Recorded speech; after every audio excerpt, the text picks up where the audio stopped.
The most dangerous person in any conflict is not the loudest or the strongest, but the calmest. Miyamoto Musashi understood this paradox and developed a systematic approach to managing emotions that his opponents could not overcome. This method helped him win 60 consecutive death duels.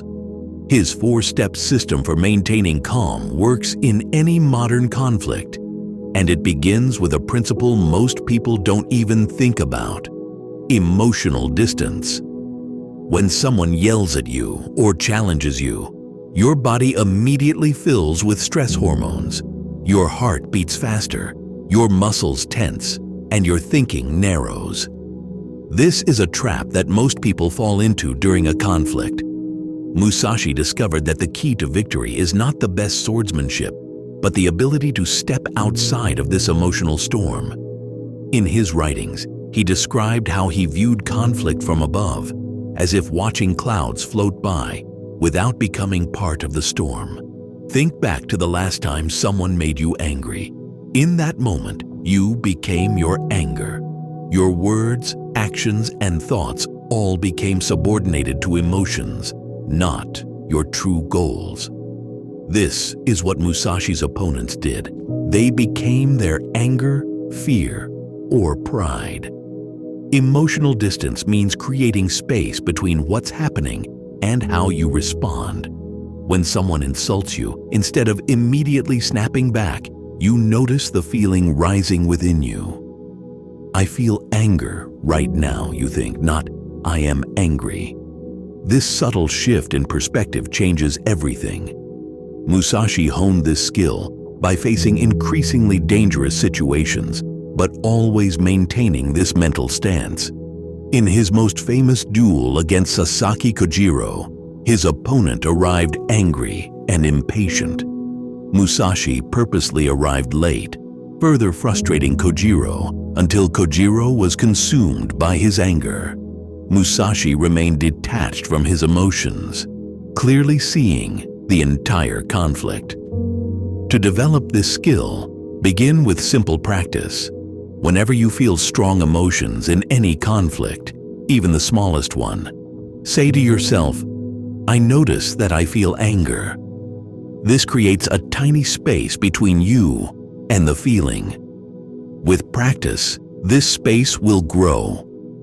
Modern research confirms Musashi's intuition. Brain scans show that people who name their emotions activate the prefrontal cortex, the part of the brain responsible for rational thought, which calms emotional centers. That's why therapists teach patients to name their feelings during stress. But emotional distance alone isn't enough. Once you've created this space, you need to understand what will happen next in the conflict. This brings us to Musashi's second principle, anticipatory awareness. Musashi called it pre-sensing, the ability to feel what will happen before it does. In his book, The Book of Five Rings, he wrote about predicting an opponent's moves. It's not about reading minds, but about understanding human patterns. When a person is angry, they follow predictable paths. When a person feels threatened, their reactions narrow to a few likely responses. Musashi studied these patterns deeply. Think about how an experienced chess player can see 5 moves ahead. They're not guessing. They recognize patterns and likely responses. Musashi applied the same approach to human behavior in conflict. Our bodies react differently to sudden stress versus expected stress. When caught off guard, the body releases a lot of stress hormones, triggering the fight or flight response. But when you anticipate a challenge, your brain prepares more carefully, releasing smaller amounts of stress hormones that heighten focus without clouding the mind. In his toughest duels, Musashi studied his opponents in advance. He learned their favorite techniques, their temperaments, even how they dealt with pressure. Before his duel with the aggressive Sasaki Kojiro, Musashi carved a wooden sword during a boat trip, making it slightly longer than Kojiro's famous longsword. Knowing this would give him a small advantage in reach, you can develop this awareness through simple practice. Before any potentially difficult conversation, spend 30 seconds asking yourself 3 questions. What emotional state is this person likely in? What do they truly want from this interaction? What are the 3 most likely reactions they could have? This works because you train your brain to recognize patterns. A boss who criticizes everything will probably criticize your new proposal.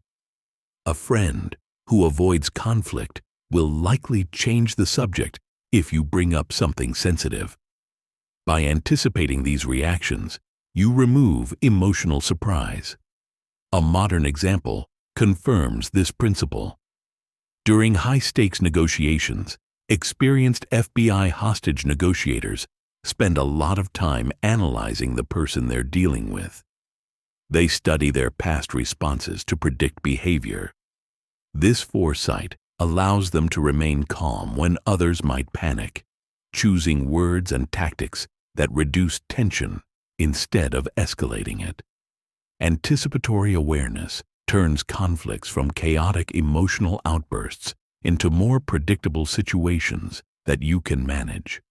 But even with emotional distance and foresight, Musashi understood that full calm under pressure required a 3rd key element: strategic breathing. In his writings, Musashi emphasized that control of breathing is necessary to maintain clarity in battle. He noticed that when swordsmen began to fear or anger, their breathing would change.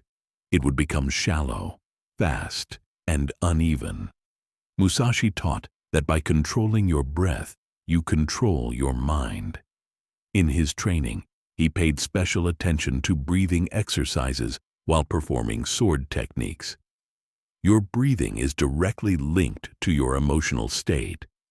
When you're calm, you breathe slowly and deeply. When you're scared or angry, your breath becomes fast and shallow. But this connection works both ways. By consciously changing your breath, you can change how you feel. This happens because of your nervous system. Fast, shallow breathing activates the sympathetic nervous system, triggering the fight or flight response. Slow, deep breathing activates the parasympathetic nervous system, the rest and digest mode. The first causes panic. The second induces calm.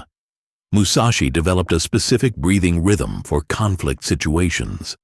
Before key moments in a duel, he would take 1 controlled breath, inhale through the nose for 4 counts, briefly hold the breath, then exhale through the mouth for 6 counts. You can use this technique in modern conflicts, when tension rises in a meeting, during an argument, or before delivering bad news. Use this breathing rhythm. Inhale through your nose for 4 seconds.